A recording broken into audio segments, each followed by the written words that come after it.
Fala pessoal, Isaac aqui. Essa imagem do orc pai de família, preocupado com o bem-estar da esposa e do filho, viralizou e furou a bolha de Senhor dos Anéis. Tenho certeza que a maioria de vocês já viu essa imagem, esteja você acompanhando a série ou não. We are safe here. We have a home. Must we go to war again?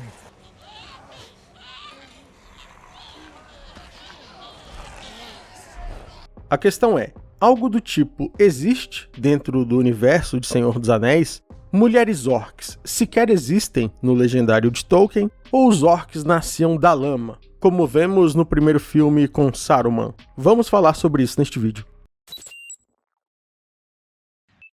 Uma das coisas que mais confunde o grande público em relação à origem dos orcs é justamente essa cena no primeiro filme em que Saruman cria seus Uruks a partir da lama. O diretor Peter Jackson escolheu demonstrar nesta cena uma versão alternativa da origem dos orcs, que realmente foi escrita por Tolkien, aspas para o livro dos Contos Perdidos, pois aquela raça foi criada por Melkor dos calores subterrâneos e da lama. Seus corações eram de granito e seus corpos deformados. Acontece que, assim como outras coisas, a origem dos orcs foi alterada pelo professor Tolkien.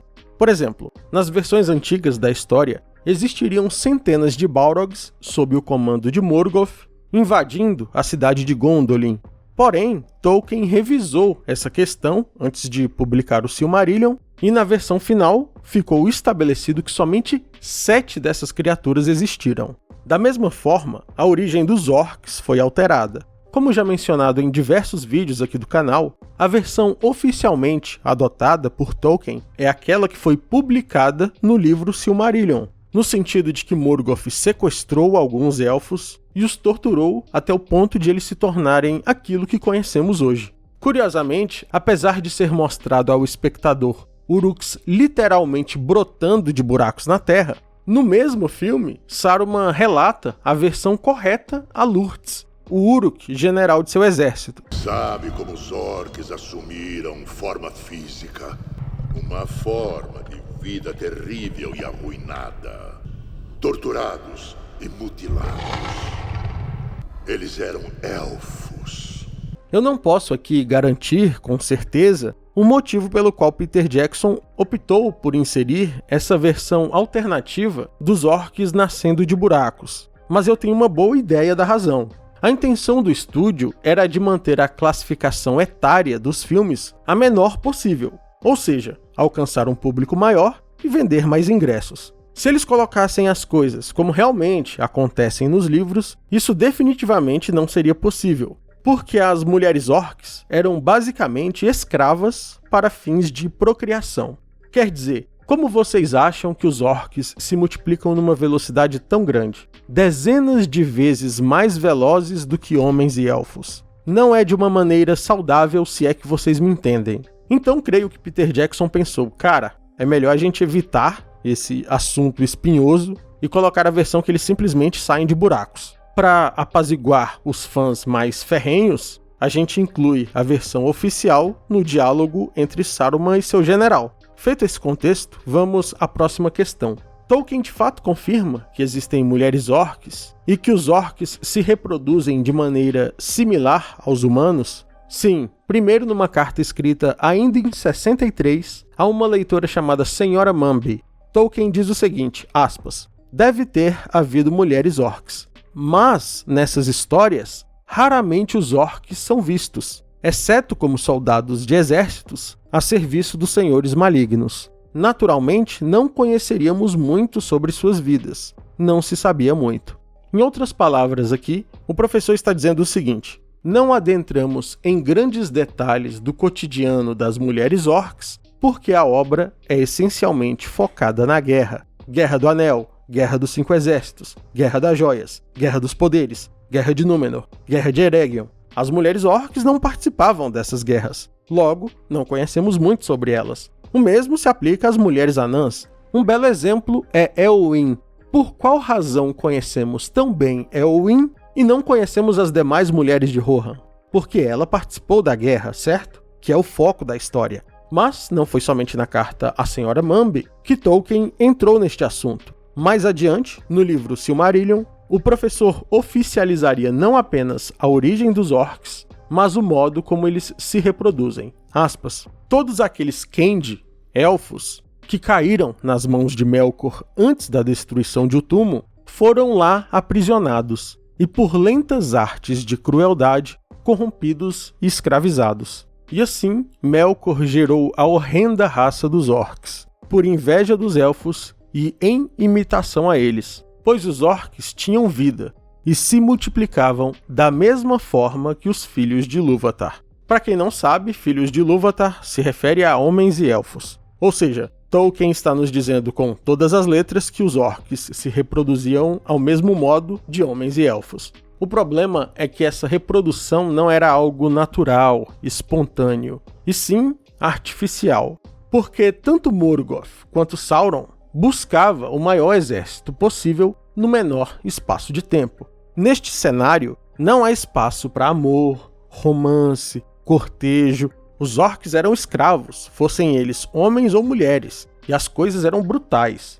Então o problema poderia estar nos Senhores do Escuro. Se a gente eliminasse tanto Morgoth quanto Sauron dessa equação, neste caso, os orcs se transformariam em seres amorosos e constituiriam famílias felizes? Vejamos a resposta de Tolkien em relação a isso no livro O Anel de Morgoth. Aspas. Os orcs certamente foram dominados por seu mestre, mas seu domínio era pelo medo. Eles tinham consciência desse medo e o odiavam. Eles eram corrompidos e impiedosos. Não havia crueldade ou perversidade que eles não cometeriam. Mas essa corrupção não lhes tirou suas vontades independentes. Os orcs eram capazes de agir por conta própria, e eles tinham prazer em suas ações. Praticavam atos malignos espontaneamente e por esporte. Se Morgoth e seus agentes estivessem longe, poderiam desobedecer a seus comandos. Eles odiavam uns aos outros e frequentemente lutavam entre si, o que ia contra o interesse de Morgoth.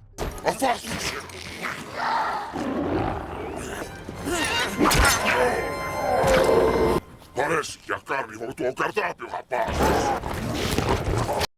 Interessante o professor mencionar que a violência dos orcs iria contra os próprios interesses de Morgoth, porque, de fato, quando se pensa sobre o assunto, se os orcs matassem uns aos outros, isso significaria necessariamente menos soldados para o exército do Senhor do Escuro. Mas mesmo assim, eles eram tão violentos e odiavam tanto uns aos outros que chegavam a desobedecer a ordem de seu mestre para matar um ao outro.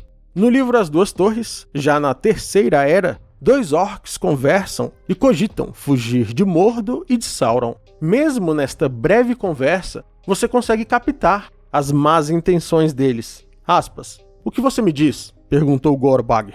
Se tivermos uma oportunidade, vamos fugir para algum outro lugar. Você, eu e alguns rapazes confiáveis. Nos estabelecer por conta própria num lugar onde haja coisas boas e fáceis de saquear.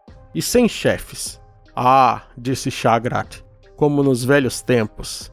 Ou seja, mesmo livre da influência de seus mestres, eles não manifestam a vontade de ter uma vida tranquila e pacífica, mas em saquear.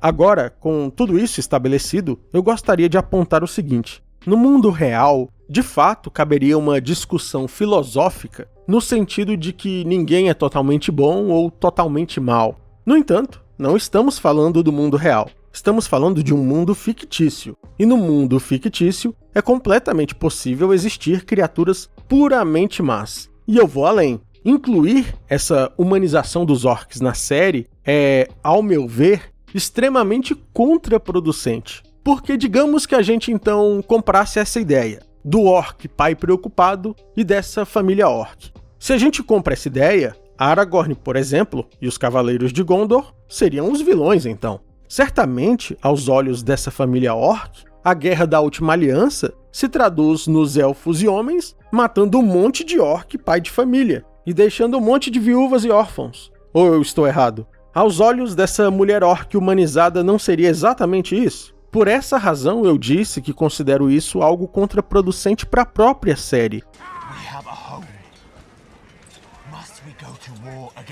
Porque se os orcs não buscam a guerra, querem proteger suas famílias, então eu devo torcer contra Elendil e Gil-galad na Última Aliança? O que me impressiona é que se eles gostariam de quebrar essa dicotomia entre o bem contra o mal e colocar uma zona cinzenta ali no meio, em vez de utilizar os orcs, eles poderiam ter utilizado os Haradrim. Porque no caso dos Haradrim, Tolkien diz o seguinte: alguns Númenóreanos malignos, que no futuro se tornariam Nazgûl, chegaram em Umbar e começaram a disseminar ódio entre os locais contra Gondor, inventando um monte de mentira e dizendo que o motivo da vida difícil deles era dos Gondorianos, que ficavam lá encastelados em Minas Tirith, enquanto eles ficavam naquele deserto na miséria. Apesar desse esforço dos Númenóreanos malignos, nos livros é dito que grande parte dos Haradrim não comprou essa narrativa. Eles não enxergavam os Gondorianos culpados pela sua própria situação. No entanto, partiram para a guerra de Sauron contra sua própria vontade, obrigados, por medo de virar escravo ou de que suas famílias sofressem as consequências. Não seria muito mais interessante e complexo explorar isso? Mas não tem o que fazer, é isso aí. Creio que a pergunta do título do vídeo já foi respondida. Um salve ao novo membro do canal, C. Eduardo, e aos magos brancos Pamela, Rodrigo Dias e Rafael Felipe. Muito obrigado pelo apoio ao canal, meus queridos amigos. Tamo junto. E com isso, chegamos ao fim de mais um vídeo. Se você gostou, não deixe de se inscrever e deixar um gostei. Um abraço e até o próximo vídeo.